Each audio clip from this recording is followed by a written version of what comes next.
Hello students, आज हम पढ़ेंगे चैप्टर 16 इन्वायरमेंटल इश्यूज। तो इस चैप्टर से हम मेन टॉपिक को ही देखेंगे ताकि आप बहुत कम समय में ज़्यादा पढ़ाई कर सकें। तो सबसे पहले देखते हैं इस चैप्टर से इसका introduction. Earth is supposed to be a only planet where life exist. पूरे ब्रह्मांड में पृथ्वी ही एक ऐसा स्थान है जहाँ पर जीवधारियों का प्रादुर्भाव हुआ है और जीवधारी विद्यमान है। इसका एक प्रमुख कारण पृथ्वी पर एक विशिष्ट प्रकार के पर्यावरण का पाया जाना भी है। पृथ्वी के इस पर्यावरण के सभी जो कंपोनेंट्स हैं एक निश्चित मात्रा में व अनुपात में उपस्थित होते हैं। तो देखिए आप, अकॉर्डिंग टू फेमस इकोलॉजिस्ट के अनुसार pollution is an undesirable change in the physical, chemical and biological characters of air, water and land that may be or will be harmful to human and other life, industrial process, living condition and cultural assets। पर्यावरण या भूमि, जल और वायु के विभिन्न घटकों के भौतिक, रासायनिक एवं जैविक गुणों में होने वाले ये अवांछनीय परिवर्तन जो जैव मंडल को किसी न किसी रूप से दुष्प्रभावित करते हैं, इफेक्ट करते हैं, संयुक्त रूप से पर्यावरण प्रदूषण यानी कि पॉल्यूशन कहलाते हैं। पॉल्यूटेंट, तो पॉल्यूटेंट क्या होते हैं कि वे पदार्थ जो या कारक जिनके कारण प्रदूषण होता है वो पॉल्यूटेंट कहलाते हैं। इसके कई कारण हैं जैसे कि chemical component, metal, economic poison, fertilisers, wage, radioactive substance, noise and heat. Type of pollutant में पहला है नॉन डिग्रेडेबल पॉल्यूएंट और इसके एग्जाम्पल है the waste material in poisonous like aluminium, plastic, glass, mercuries आदि। और दूसरा है बायोडिग्रेडेबल पॉल्यूटेंट। इसमें है the pollutant which are degraded quickly into a useful or less harmful substance by natural process like decomposition or called biodegradable पॉल्यूएंट।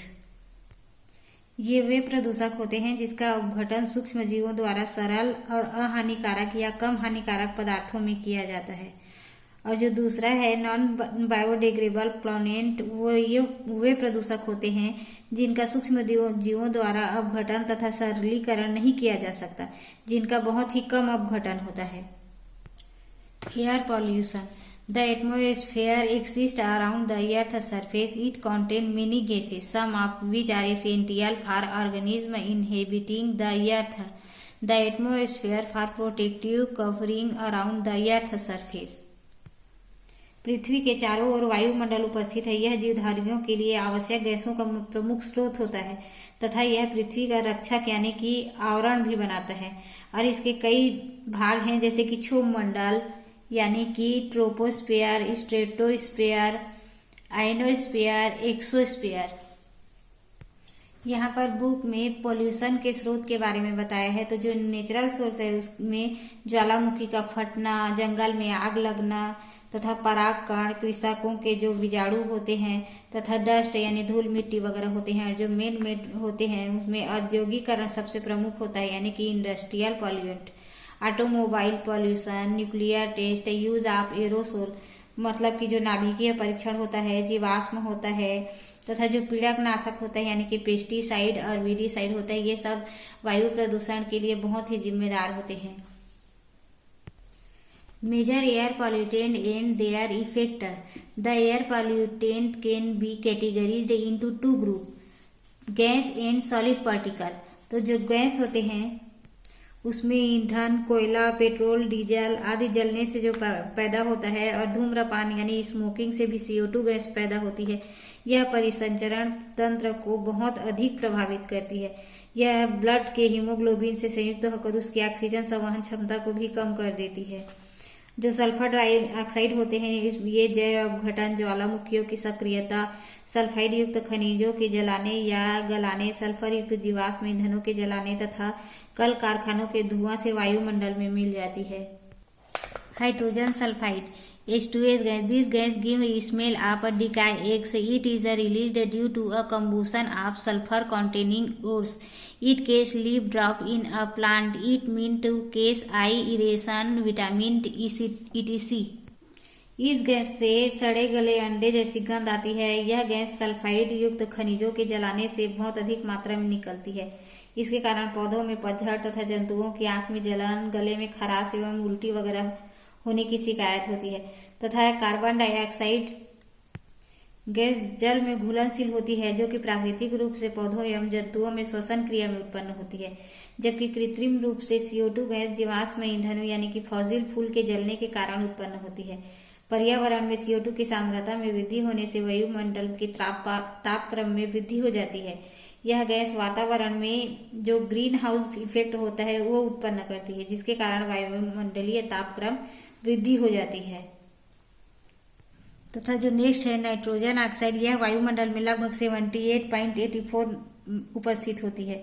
उच्च ताप पर N2 gas oxygen के साथ क्रिया करके अपने ऑक्साइड जैसे नाइट्रोजन ऑक्साइड वगैरह बनाती है। ऐसे ही बहुत सारे गैस है जो वायुमंडल को प्रदूषित करते हैं, जैसे hydrogen fluoride, hydrogen chloride, hydrocarbon, ammonia, तंबाकू का धुआं आदि। Effect of air pollution in plant, तो जो पौधे हैं उन पर वायु प्रदूषण का क्या क्या प्रभाव होता है। तो इसमें कोमल अंगों का क्षतिग्रस्त हो जाना, पत्तियों में क्लोरोफिल का नष्ट होना, पौधों के वृद्धि स्वभाव में अंतर होना तथा परिपक्वता के पूर्ण पत्तियों का पीला पड़ जाना आदि वायु प्रदूषण के कारण होता है।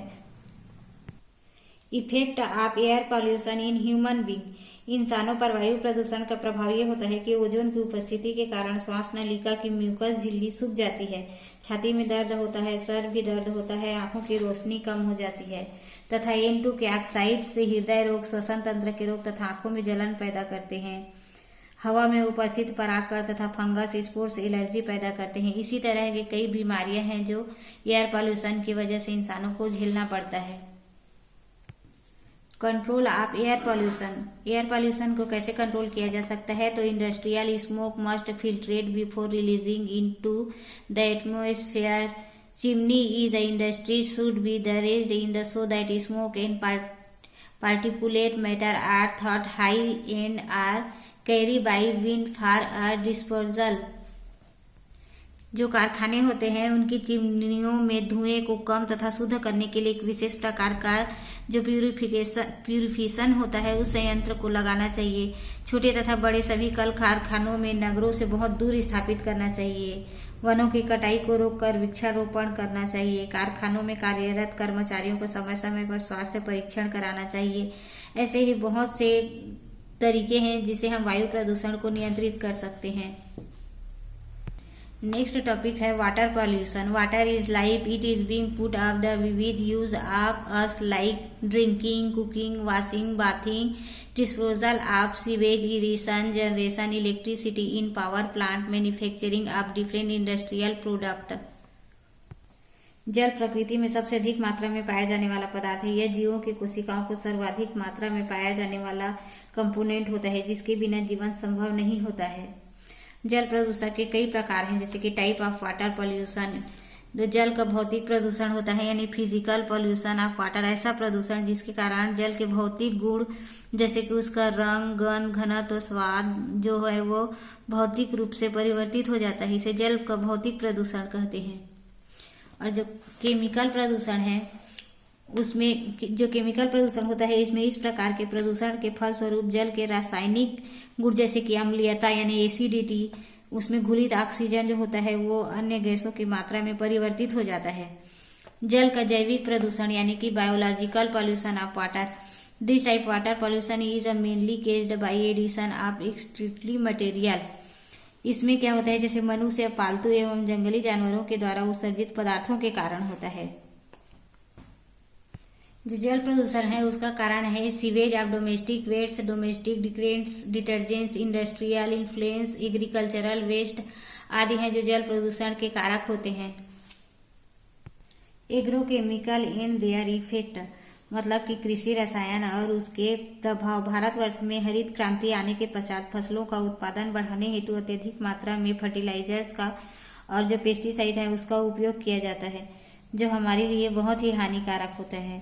तो जो फर्टिलाइजर होते हैं वो हमारे लिए बहुत कैसे नुकसानदायक हैं, तो ऐसे सामरिक रसायन होते हैं जो फसलों का उत्पादन बढ़ाने हेतु मिट्टी में मिलाया जाता है और उर्वरकों में पौधों की वृद्धि के लिए आवश्यक खनिज तत्वों का समावेश होता है। इसके लगातार उपयोग के कारण कई प्रकार की बीमारियां हो जाती है। तथा जो पेस्टिसाइड है उसमें कई प्रकार के ऐसे रसायन होते हैं जो कि अवांछित पौधे जैसे कीड़े मकोड़े आदि को नष्ट करने के लिए उपयोग में लाए जाते हैं। फसलों को रोगों एवं कीड़ों मकोड़ों और खरपतवार यानी कि जैसे घास वगैरह है उसे बचाने के लिए इसका उपयोग किया जाता है, जो भी हमारे लिए नुकसानदायक होता है। इसके कारण विषाक्तता होती है, अर्थात जो खाना होता है वो जहरीला हो जाता है, इसलिए इसके उपयोग से भी हमें बचना चाहिए। तो स्टूडेंट्स, इस चैप्टर का बाकी हिस्सा हम अगले पार्ट में पढ़ेंगे। तो मिलते हैं अगले वीडियो में। डिस्क्रिप्शन में लिंक दिया हुआ है, आप वहां से जाकर देख सकते हैं। पसंद आए तो प्लीज लाइक और सब्सक्राइब कीजिएगा। Thank you.